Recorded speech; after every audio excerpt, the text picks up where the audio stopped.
Bismillahirrahmanirrahim. Assalamualaikum warahmatullahi wabarakatuh. Allahumma sholli wa sallim ala Muhammad, Allahumma sholli wa sallim ala nabiyil mursalin wa ala alihi wasahbihi ajmain. Amin. Kita awali dengan basmalah. Bismillahirrahmanirrahim. Pemirsa yang berada di rumah, jumpa kembali di hari ini, hari yang begitu cerah dan mengasihkan. Bersama saya Kang Agus Hilman dalam program mengasah ngawangkong sareng Kang Agus Hilman. Alhamdulillah hari ini pada kesempatan ini kali ini akan membahas tentang masa pensiun yang produktif, yang pada kesempatan kali ini juga kita kedatangan tamu sesepuh, senior, mentor. Beliau adalah salah seorang karyawan dari PTPN, BUMN PTPN 8 yang telah menjadi seorang pensiun yang produktif. Dia setelah pensiun tidak mau berdiam diri, tidak post power syndrome, dia terus memproduktifkan dirinya, akhirnya dia bermanfaat bagi dirinya dan lingkungannya. Langsung saja kita sapa dengan Pak Haji Atang Darsono. Ya, Allahu Akbar. Haji gimana Damang? Alhamdulillah sehat selalu. Nih akhir-akhir ini sudah berapa tahun Pak Haji pensiun? Sebetulnya pensiun baru kemarin 1 Maret. 1 Maret. Langsung Maret. Gas nih. Enggak. Jadi saya juga 1 Maret itu sebelum pensiun sudah merintis dulu terlebih dahulu. Oh, sudah dipersiapkan. Sudah dipersiapkan. Apa yang dipersiapkan oleh Pak Haji? Apa yang dipersiapkan? Kegiatan untuk menata setelah pensiun. Ya memang yang saya sudah lakukan yang sekarang ini adalah bertani. Okay. Di sini adalah menanam tanaman atau pohon durian. Kenapa durian, Pak Haji? Nah, sebetulnya tadinya saya ini karena ada potensi bahwa di Garut ini memang belum adanya suatu booming ya seperti di daerah yang lain masalah durian. Betul. Ternyata saya mempunyai luasan tanah yang sudah saya rintis dari dulu. Betul. Yang cocoknya apa ini? Setelah saya analisa dan dikaji baik itu pH tanahnya, termasuk lingkungan suhu udaranya atau suhu tanahnya. Betul. Saya dicoba dan lihat dari daerah-daerah yang lain yang sudah ada, seperti ada tanaman durian durian yang durian lokal. Ya, saya kenapa mungkin saja durian yang jenis lain pun juga bakal tumbuh. Maka saya dicoba bertanaman durian. Alhamdulillah ketika saya lakukan penanaman sesuai dengan SOP yang ada. Betul. Kami pun juga membaca SOP tata cara penanaman durian, baik pemeliharaan dan perawatannya. Alhamdulillah saat ini kami sudah tertanam hampir 687 pohon di 667 pohon. 687 pohon. Oh, hampir 700 ya? Iya, di seluasan areal hampir 4,5 hektar. Oh, ini mah sudah juragan durian ini kayaknya. Insya Allah. Berapa jenis durian yang ditanam oleh Pak? Yang kami tanami selama ini ada 5. Ada jenis? montong, ada musangking, ada bawor, ada durian matahari, ada duri hitam. Wah. Apa yang menjadi motivasi, yang menjadi harapan besar? Durian itu berapa tahun? 3 tahun sampai 4 tahun bisa berbuah. Apa yang diharapkan setelah 4 tahun ini sekiranya Allah takdirkan sukses nih? Apa yang menjadi sebuah cita-cita apabila dalam 4 tahun yang akan datang durian ini sesuai dengan harapan? Ya, kami mengharapkan bahwa karena ini tanaman durian itu kan investasi ya. Betul ya. Jadi tanaman durian itu tidak tanaman seperti tanaman sayuran.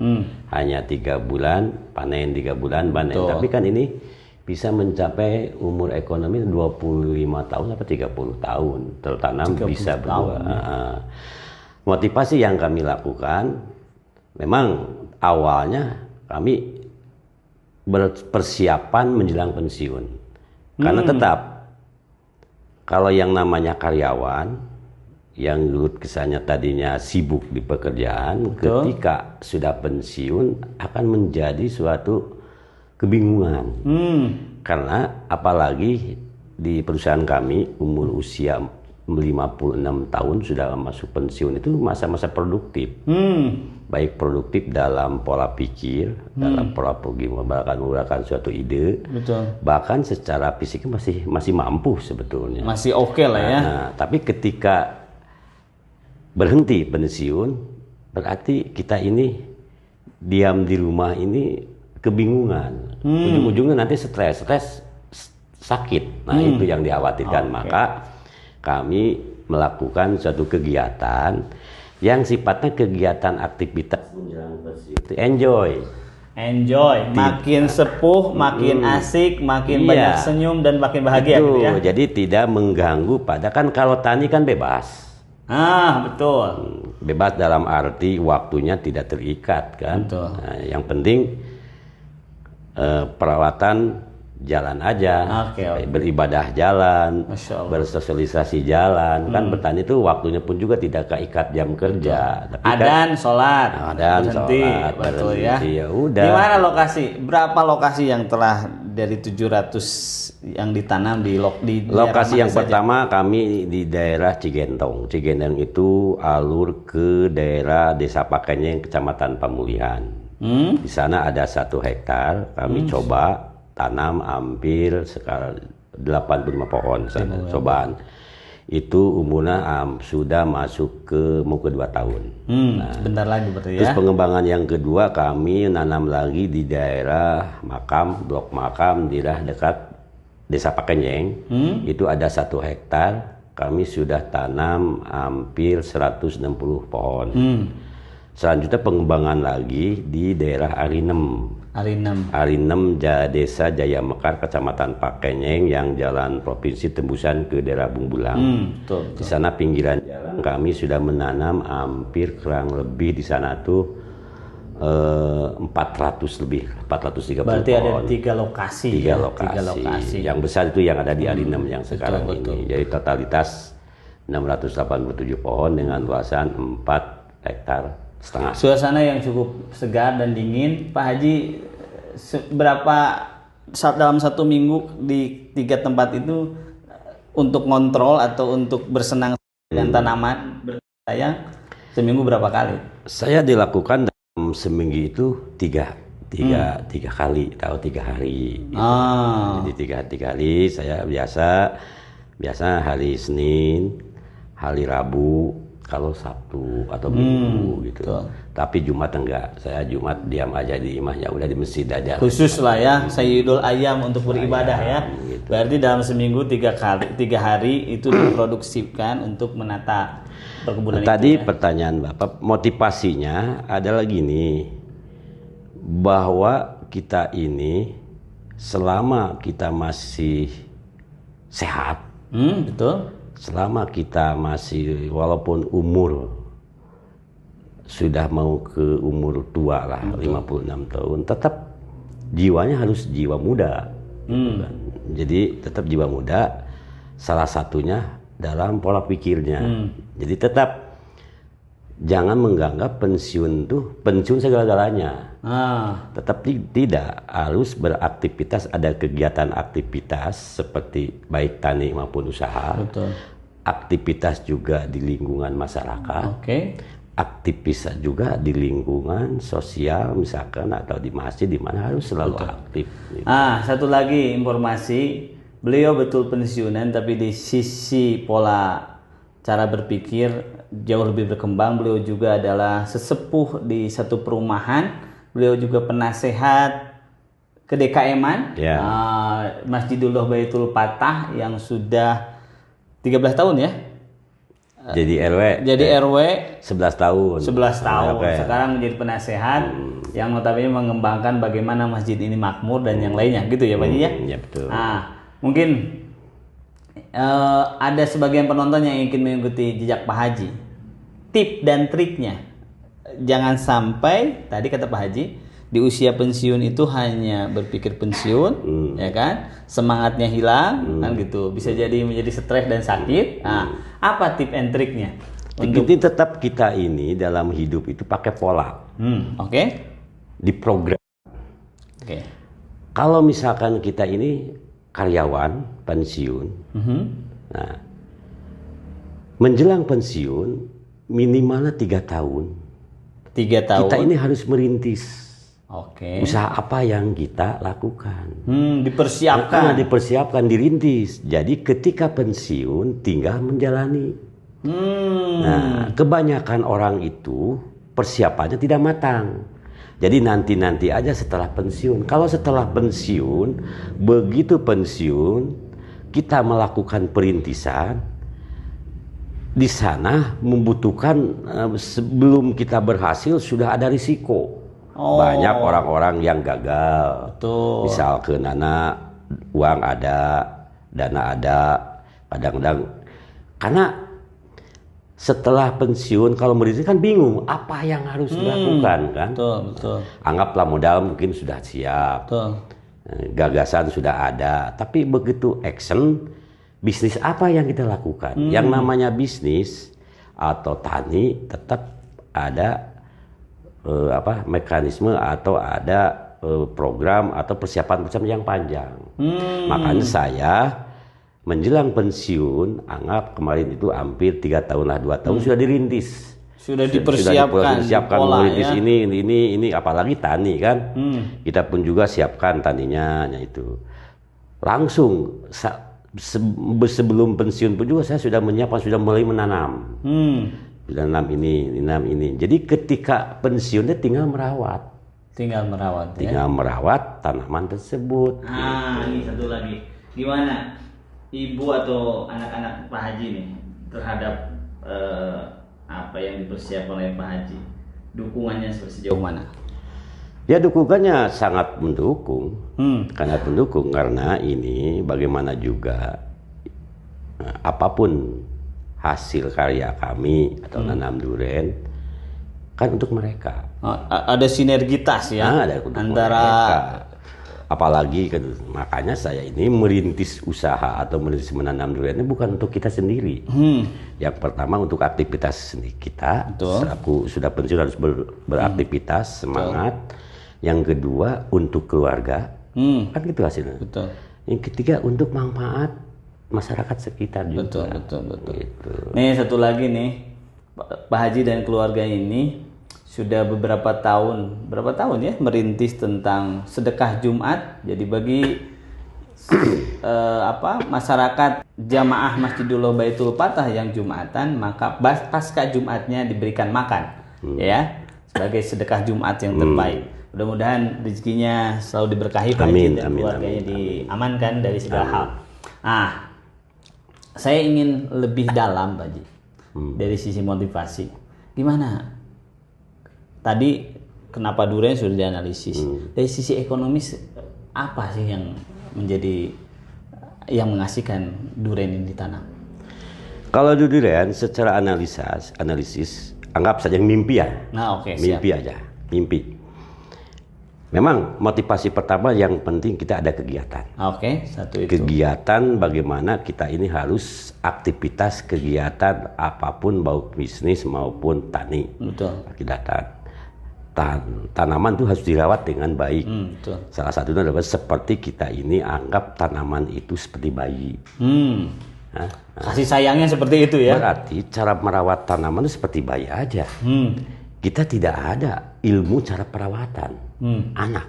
Tidak diajarkan di perkuliahan, tidak ada cara perawatan. Tapi dengan nalurinya, dengan sendirinya kita dengan kasih sayang, karena tetap tanaman itu makhluk.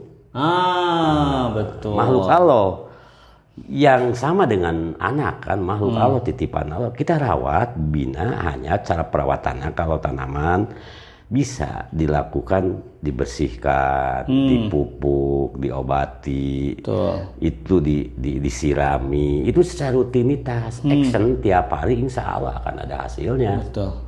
Nah, gitu kan, ada hasilnya bagaimanapun juga. Itu pun juga memang ngacu kepada SOP-nya yang ada. Kami memang SOP-nya, memang basic saya Sebetulnya dulu di PTPN 8 bukan basic seorang insinyur pertanian.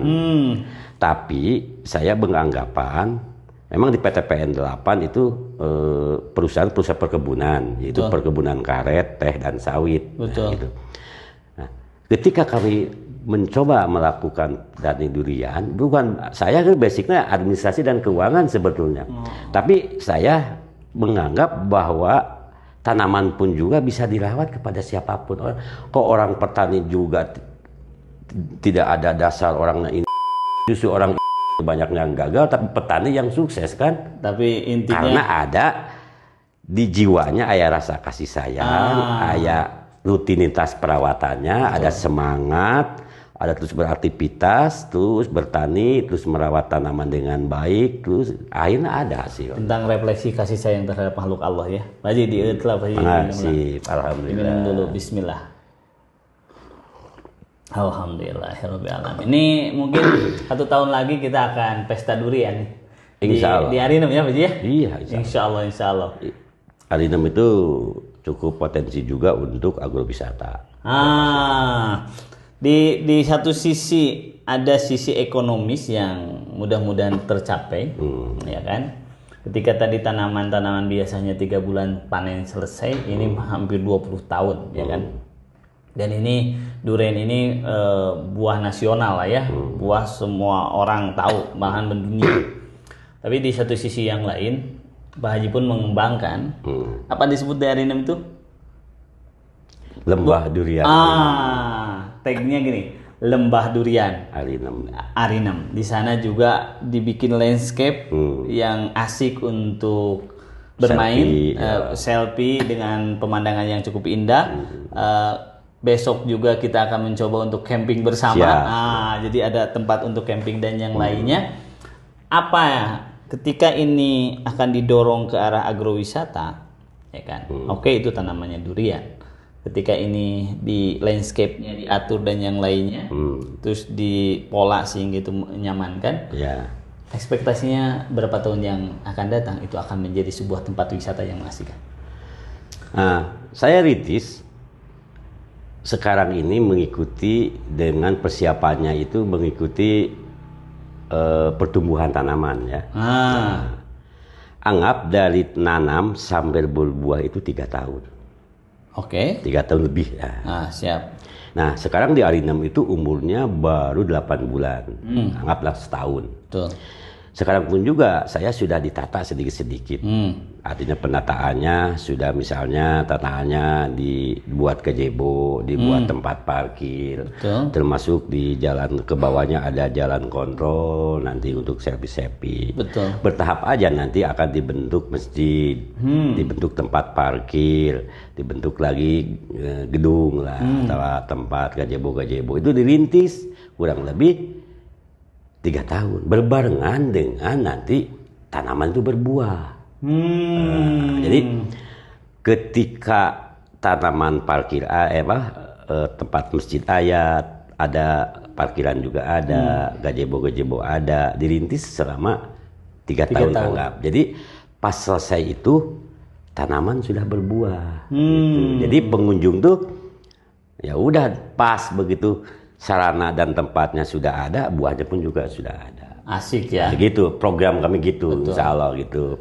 Memang kalau mimpi tanaman durian ini, anggap kami ini 687 pohon. Oke. Anggap saja sekat panen yang jadi atau yang berbuah 300 pohon. 300 pohon. Oke. Tanaman durian itu bisa mencapai 20 buah. Per pohon. Lebih bisa 15. Oke. Anggap kita ini yang 300 pohon. Ini mimpi nih, mimpi. 300 pohon berbuahnya ada 1 pohon 3 butir. Bukan 3 butir, 10 butir. 10 butir. 10 butir kali 300 pohon. Berarti 3.000 butir. Nah, 1 butir itu anggap kan itu ayat 3 kilo, ada 5 kilo. Kita rata-ratakan mencapai 3 kilo. Berarti 3.000 kali 3 kilo berarti 900 ton. 9 ton. 9 ton. Nah, harga itu kan kami ini cukup berkelas ya. Oke. Ada musangking. Rata-rata itu musangking, bawor itu 100.000 ke atas per kilo. Ya. Anggap saya jual 50 kilo. 50 kali 9 ton. Oh, 50. Jadi 450 juta. Nah, gitu. Itu mimpi ya. Amin Pak Haji, amin Pak Haji. Mimpi dan gitu kan. Ini analisa segitu saya ini. Mudah-mudahan gitu, mudah-mudahan. Tapi itu mimpi, mudah-mudahan itu terlaksana. Mudah-mudahan Allah tetapkan yang terbaik. Itu mimpinya aja. Tapi mudah-mudahan itu tetap kan yang namanya tanaman durian itu bisa setahun sekali, bisa dibikin setahun 2 kali sebetulnya. Bisa setahun.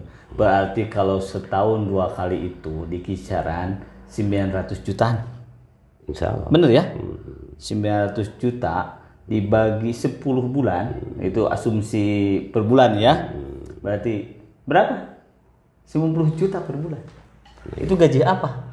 Ya, itu nanti kan itu di biaya operasional. Biaya operasional dan yang lainnya. Kayaknya artinya makin sepuh setelah pensiun makin produktif, makin bermanfaat. Khairun nas anfaulin nas. Manusia yang terbaik adalah manusia yang bermanfaat bagi manusia yang lainnya. Ini yang menjadi sebuah motivasi keimanan ya Pak Haji ya. Pak Haji, dari 5 jenis ya. Tanaman durian yang ditanam oleh Pak Haji di 3 lokasi itu, jenis mana yang paling paling yahut lah untuk dinikmati? Sebetulnya durian yang lihat-lihat saya di YouTube atau lihat-lihat di lokasi, memang durian itu selera Pak. Nah, jadi si konsumen itu selera. Ada yang suka montong, ada yang suka musangking, ada suka duri hitam gitu. Iya. Saya juga di dalam harga itu nanti ketika pohon durian tidak muluk-muluk mencari harga yang tinggi. Betul. Tidak. Ya, yang penting barang ini sampai ke konsumen dengan kejangkau. Kenapa kita menjual tinggi-tinggi, barangnya masih tidak ada kan? Udah aja, dijual murah aja misalkan. Betul. Kan saya kalau misalkan tidak terjual, ya sedekahkan aja nggak apa-apa. Masya Allah. Kan? Gitu. Kalau saya kebayang nih, di Arinem itu cukup jauh dari kota Garut, berapa kilo? Kurang lebih adalah 50 kilo. Taruh 50 kilo. Ketika seseorang dengan niatan ingin menikmati durian di sana, dengan alam yang diciptakan oleh Allah diberikan, ya kan? Ada satu harapan besar kalau lihat obrolan Pak Haji. Di satu sisi ekonomi tercapai, terjadi satu peningkatan ekonomi di sana, kan gitu. Di satu sisi yang lain bisa jadi menambah keimanan ketika orang datang ke sana menikmati durian itu dengan alam yang nyata. Ini yang notabene tidak bisa diuangkan. Benar ya Pak Haji ya? Ini tidak bisa diuangkan. Coba bayangkan kalau misalkan dari kota Bandung, kota-kota di sekitar Garut datang untuk ke Lembah Durian, saya kira berapa perekonomian yang akan meningkat di Garut. Itu yang mungkin saja tidak terhitung secara langsung, tapi itu akan berdampak terhadap Garut itu sendiri. Benar ya Pak Haji ya? Betul. Oke Pak Haji, benar. Pak Haji, anak-anak Pak Haji sekarang di mana saja? Yang pertama kuliahnya masih kebetulan anak saya itu 3 putri semua. Jadi sebetulnya di rumah itu pangkasepna. Jadi Pak Haji mah tidak mengelehkan lah ya. Luar biasa. Jadi anak itu 3 perempuan semua. Yang pertama itu namanya Pila, lagi kuliah S2 di Jogja di Studi Kebidanan. Nah yang nomor 2 kemarin lagi kuliah lagi, sekarang masuk mungkin nanti di Malang. Nah yang ketiga adalah masih SMA kelas 1 gitu. Si bungsu ya. Si bungsu itu. Nah gitulah. Pak Haji gini, Pak Haji lah, hari ini sudah 2 tahun merintis ya. Nah, mudah-mudahan di tahun ketiga ini memetik hasil dan yang lainnya. Artinya kalau Pak Haji setelah berhasil baru memberikan sebuah edukasi terhadap masyarakat yang mau mengikuti pola Pak Haji kan gitu ya. Apakah hari ini ada yang dilakukan oleh Pak Haji, bikin konten, bikin apa dan yang lainnya? Suka, saya juga bikin konten di YouTube, ada channel saya. Channelnya apa Pak Haji? Biar masyarakat tahu. Ya udah, Pingin channelnya ada Atang Darsono aja di sana. Atang Darsono aja. Nah, di sana isinya kita memotivasi ke semua masyarakat yang berminat atau yang punya lahan-lahan yang cocok untuk durian. Kita motivasi, hayu kita mengajak, terutama yang ada di Kabupaten Garut ya. Nah, karena Garut pun juga, Garut itu memang secara sudah terkenal bahwa Garut kota wisata. Nah, tapi kota wisata kan kebanyakannya keindahan-keindahan yang ada objek kolam renang, anu-anu. Tidak dijadikan ada produk-produk objek wisata yang dipadukan dengan tanaman yang bisa dinikmati ya, gitu betul, kan. ya. Nah, saya membuat kebun durian ini tujuannya bukan ke bisnis saja, Pak. Karena saya ini, yang nama bisnis itu memang harus, usaha itu harus, tapi tetap yang dicari keberkahan. Keberkahan ya. Keberkahan.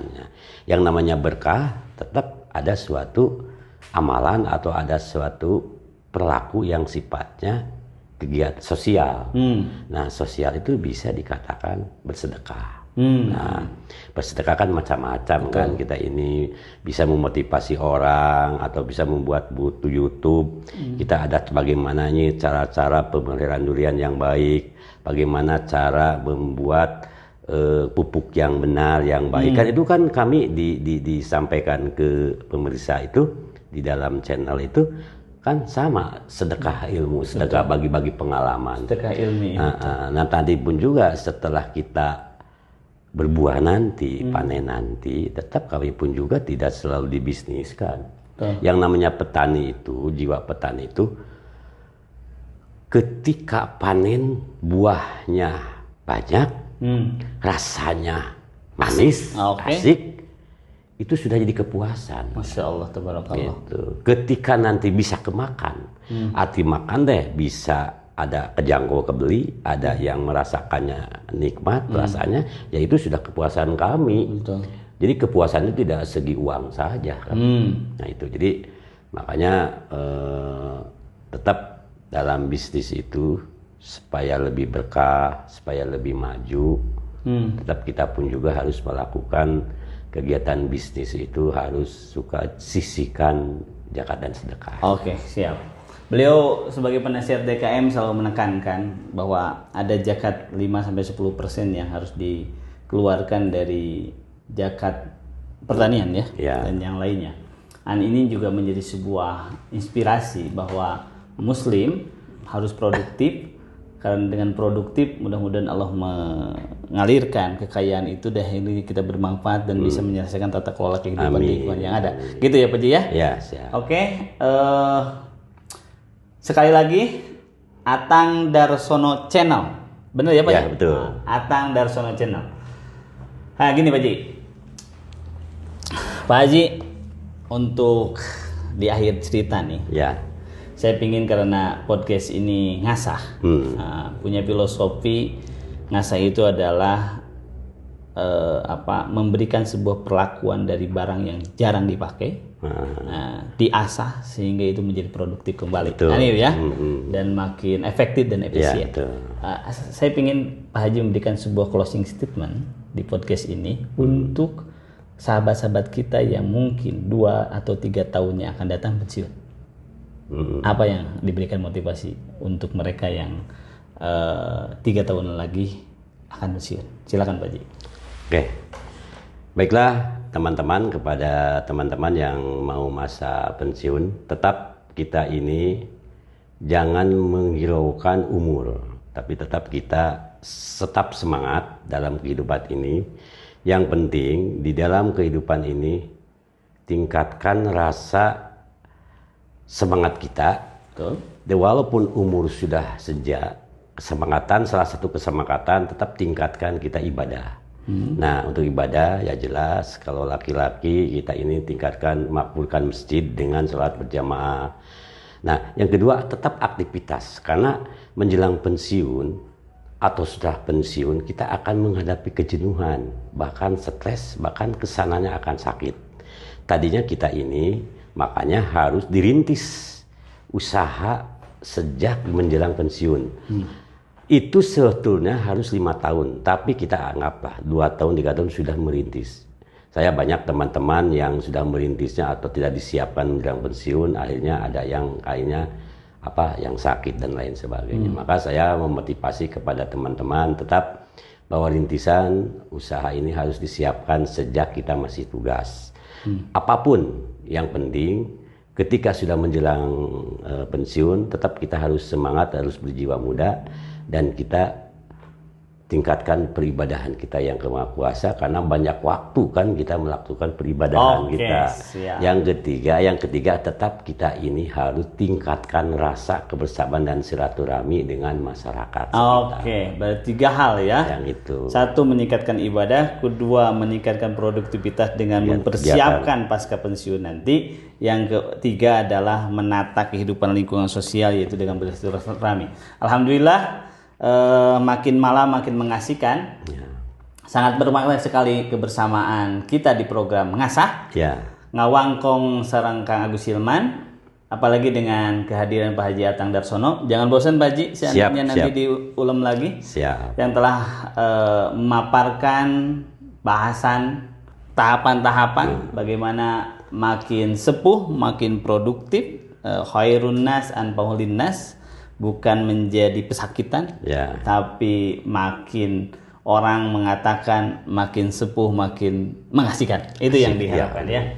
Oke, kita bikin satu tagline, pensiun bukan akhir segalanya. Bukan. Bisa jadi adalah awal untuk lebih produktif. Siap. Kita tutup dengan satu tutupan obrolan ini dengan hamdalah. Alhamdulillah. Subhanakallahumma wa bihamdika asyhadu an la ilaha illa anta astaghfiruka wa atubu ilaik. Wassalamualaikum warahmatullahi wabarakatuh. Ngasah.